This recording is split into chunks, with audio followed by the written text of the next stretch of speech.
తాగునీటి కోసం కేఆర్ఎంబికి లేఖ రాయండి. అధికారులకు సీఎం రేవంత్ రెడ్డి ఆదేశం. తాగునీళ్ల కోసం కేఆర్ఎంబికి ఎందుకు లేఖ రాయాలి? ఎందుకు లేఖ రాయాలి? గతంలో ఎలాంటి లేఖలు రాయకుండా తాగునీళ్లు వాడుకున్న తెలంగాణ మరి ఇప్పుడెందుకు లేఖలు?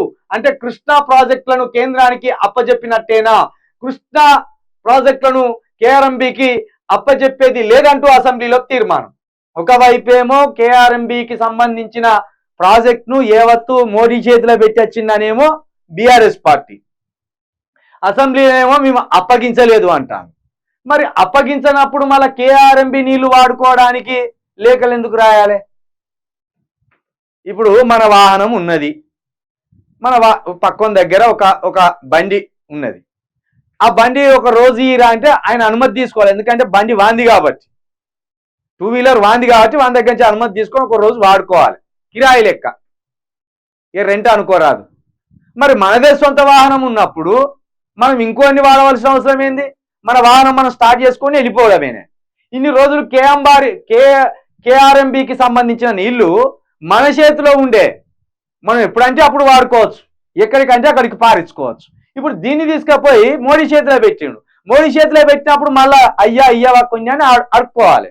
అడుక్కోవాలంటే ఇది నోటి మాటల ద్వారా అడుక్కునే ఇద్దరు మనుషుల మధ్య కాదు కదా, రాష్ట్రం మధ్య ఒప్పందం. కాబట్టి మళ్ళా మోడీ దగ్గర నుంచి అడుక్కోవాలంటే ఏం చేయాలి? అయ్యా మాకు నీళ్లు లేవు అని ఒక లేఖ రాసి పంపితే మళ్ళీ 10 రోజులకో 15 రోజులకో మోడీ గారి దగ్గర ఉండే వాళ్ళు చూసి అయ్యా ఇట్లా రేవంత్ రెడ్డి లేఖ రాసిండు, కేఆర్ఎంబికి సంబంధించిన నీళ్లు కొన్ని ఈరని లేఖ రాసిండు అయ్యా అంటే ఆయన చూసే మొన్న మనకి ఇచ్చింది కాదురా వీళ్ళు, మళ్ళీ వీళ్ళకి ఎందుకు ఇవ్వాలి, ఇయ్యమని చెప్పు అంటాడు. లేకపోతే ఆ మొత్తం వాళ్ళ పొలాలు ఎండిపోతాయట అంటే చూసి చూడలేక కొన్ని వాటర్ వాడుకోరని మళ్ళీ లేఖ రాయాలి. వీళ్ళు అమ్మేషన్లు, కేఆర్ఎంబిని అమ్మేషన్లు కేంద్ర ప్రభుత్వానికి. ఇప్పుడు వాళ్ళు ఇత్తనే మనం తీసుకోవాలి. కృష్ణానదిపై ప్రాజెక్టులను కేంద్రానికి అప్పచెప్పలేదని అన్నారు. ఢిల్లీలో జరిగిన కేఆర్ఎంబి మీటింగ్ మినిట్స్ తప్పుగా నమోదు చేశారని అన్నారు. గత ప్రభుత్వమే ప్రాజెక్టులను కేఆర్ఎంబికి అప్పచెప్పారని ప్రెస్ మీట్లు పెట్టారు. కృష్ణా నీళ్లపై ప్రతిపక్ష బీఆర్ఎస్ పార్టీ నల్గొండ సభకు పిలుపునిచ్చింది. దీంతో హడావిడిగా బడ్జెట్ పై చర్చను పక్కన పెట్టి మరీ అసెంబ్లీలో తీర్మానాన్ని ప్రవేశపెట్టారు. కేఆర్ఎంబికి కృష్ణా ప్రాజెక్టులను అప్పచెప్పేది లేదని తీర్మానం చేశారు. కానీ తీరా గురువారం నాటి సీఎం సమీక్ష అధికారులకు ఆదేశాలు చూస్తుంటే కృష్ణా ప్రాజెక్టులను కేఆర్ఎంబికి గంపగుత్తగా రాసిచ్చినట్టే ఉంది. తాగే నీళ్ల కోసం కేఆర్ఎంబికి లేఖ రాయాలని, కేఆర్ఎంబి అనుమతి తీసుకోవాలనే విధంగా అధికారులను సీఎం రేవంత్ రెడ్డి ఆదేశించడంతో అనుమానాలు వ్యక్తమవుతున్నాయి.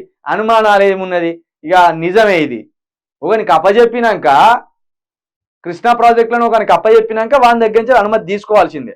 అసలు మనకు ముఖ్యమైన నది ఏంటిది? గోదావరి. అయితే ఈ గోదావరి నది మీద అనేక ప్రాజెక్టులు ఇప్పటికీ అనేక రాష్ట్రాలు కట్టుకొని ఉన్నాయి. దానికి ఉపనది అయిన ప్రాణహిత మనకు ముఖ్యమైన నీరు.